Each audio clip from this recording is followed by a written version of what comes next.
Alors Raphaël, on est ici devant le plateau Supercar. Il y a beaucoup de monde d'ailleurs devant ce plateau. Oui. Alors on va passer de l'autre côté du fil sans se casser la figure pour parler de la XJ220, de la Jaguar XJ220, XJ expérimental Jaguar. Et 220. 220 miles per hour. Exactement, c'est dans la droite lignée de la XK120, 140 et 150. Ça devait représenter la vitesse de pointe. Mais anecdote, elle n'a jamais atteint 220 miles.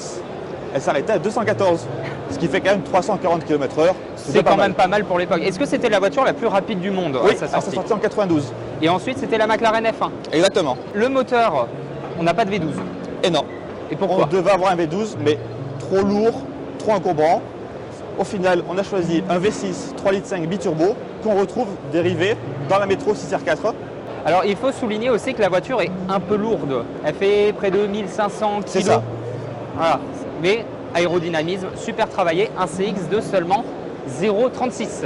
Ce qui est assez exceptionnel. Ce qui est assez exceptionnel avec ses formes super pures. Et en parlant de CX, Raphaël, les rétroviseurs, ils viennent de la Citroën CX. Ouais. Voilà. La France. La France. Une touche française sur une voiture de sport, une supercar. D'ailleurs, c'est un coup d'essai pour Jaguar et ils n'ont jamais refait de supercar de cette trempe juste après. Pas dans ce genre. On découvre l'intérieur. Allez. Alors, tu remarques que les portières, elles s'ouvrent pas beaucoup, hein? Non. Voilà, donc faut être souple pour rentrer. C'est ça.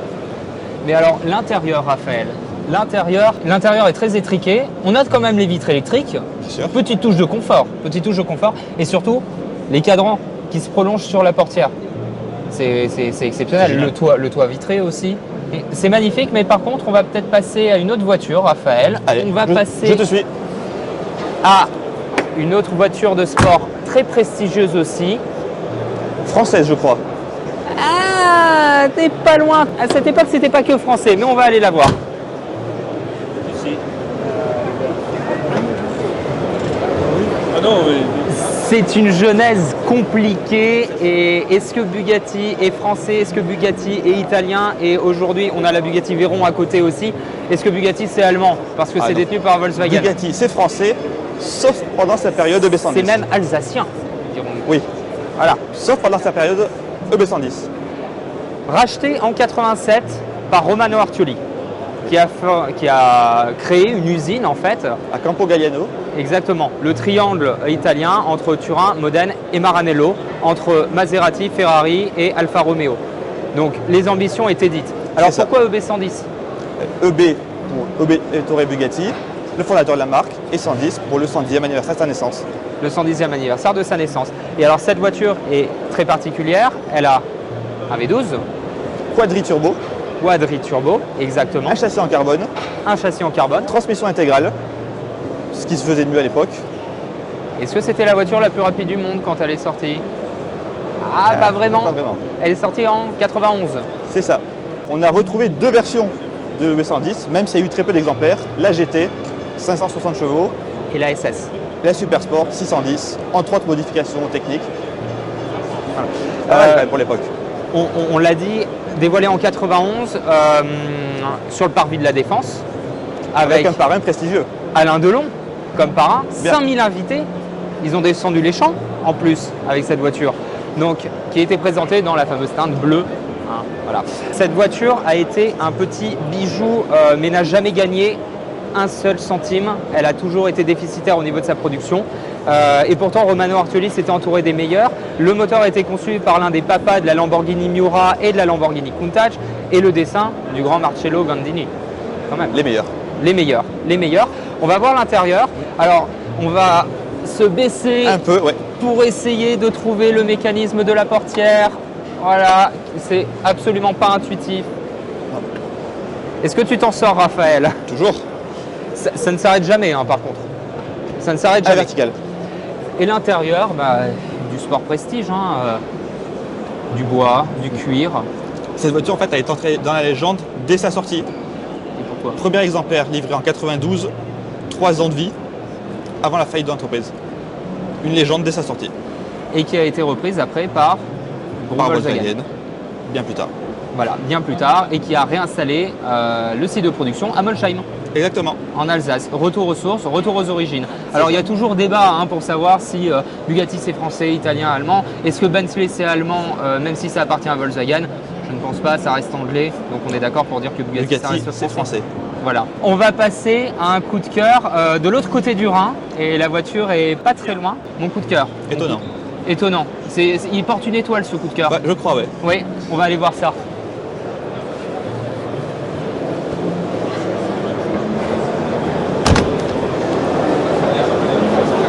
Bon alors Raphaël, est-ce que c'est surprenant Je crois pas. que ce soit mon coup de cœur? Mercedes CLK GTR. 1997, Mercedes revient en endurance, puisque depuis 1955 ils avaient arrêté. C'est ça, ils ont un passé compliqué avec l'endurance. Alors en tout cas, 97 est une belle saison puisque Mercedes revient avec cette voiture qui a été développée en un temps record, 128 jours seulement, Et ils gagnent le championnat FIA GT. au championnat FIA GT avec Bernd Schneider et Mark Webber. Alors Bernd Schneider, pardon pour la prononciation, c'est un petit peu le monsieur course chez Mercedes et le monsieur DTM, puisqu'après, à partir de 2002 de mémoire, il sera engagé en DTM, le Deutschen Tourenwagen Meisterschaft. À tes souhaits. Merci. Le championnat de tourisme allemand et il raflera un nombre de victoires incalculable.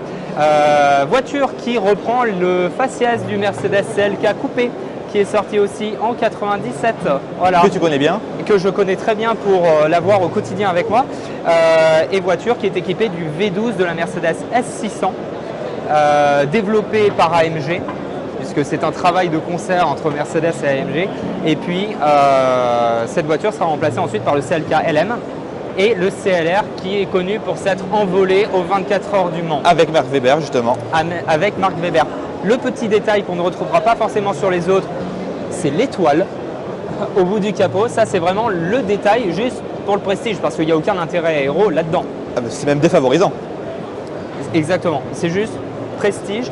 Et puis, cette voiture sera produite en version route aussi. Exactement, la Strassen version. La Strassen version. 25 coupés 5 roadsters, produit par HWA du nom de Hans-Werner Hofreck, qui était l'un des deux fondateurs d'AMG. Tout se relie. C'est ça. Et est-ce qu'elle ne te paraît pas un peu légère? Si, Très elle haute a l'air sur roue. assez haute quand même. Eh bien, c'est une raison à ça. C'est un châssis de réserve, Oui, jamais motorisé, pas de boîte de vitesse. Donc forcément, elle est un peu haut sur pattes. elle est un peu plus haute. Mais en tout cas, c'est fantastique de voir cette voiture ici, puisque je crois qu'il y en a une dizaine seulement de C'est ça. produites pour la compétition. Donc c'est quand même assez exceptionnel. Ce qui est très amusant, c'est de voir que le commodo d'essuie-glace et de phare est repris du CLK de série. Voilà. Exactement. Et comme ce qu'on disait pour la Jaguar, quand une Plein de pièce petits fonctionne, rappels. Voilà. Pourquoi refaire une pièce plus compliquée? On va passer à ton coup de cœur maintenant. Oui. Cette fois-ci, il est français. Il est français, monsieur. Et bien français. Il est bien français. On Tout va de la suite voir? Allez. On va aller.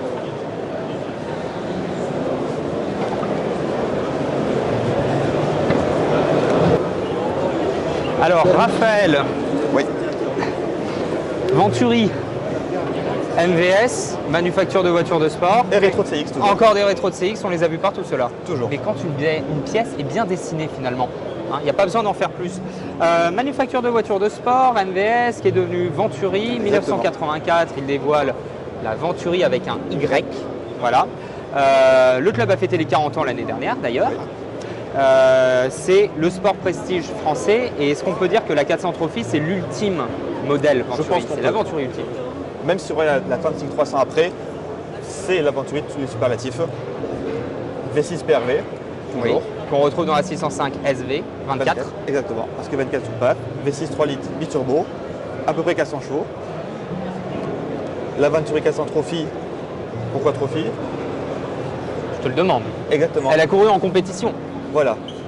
Parce que Stéphane Rattel, qui était le directeur du service compétition de Venturi à l'époque, se dit Porsche, ça marche très bien avec la Carrera Cup et Ferrari avec le Ferrari Challenge. Donc on va Donc, faire pareil. Une compétition en monotype destinée au Gentleman Driver, le Gentleman Driver Trophy. Le choix a été vite trouvé. 73 exemplaires, tous ne vont pas courir, mais la majorité. Celle-ci est un peu spéciale. Oui, parce qu'elle a une livrée quand même qui est unique. Exactement. En rapport avec son premier commanditaire, Hervé Hervé Poulain, Poulain.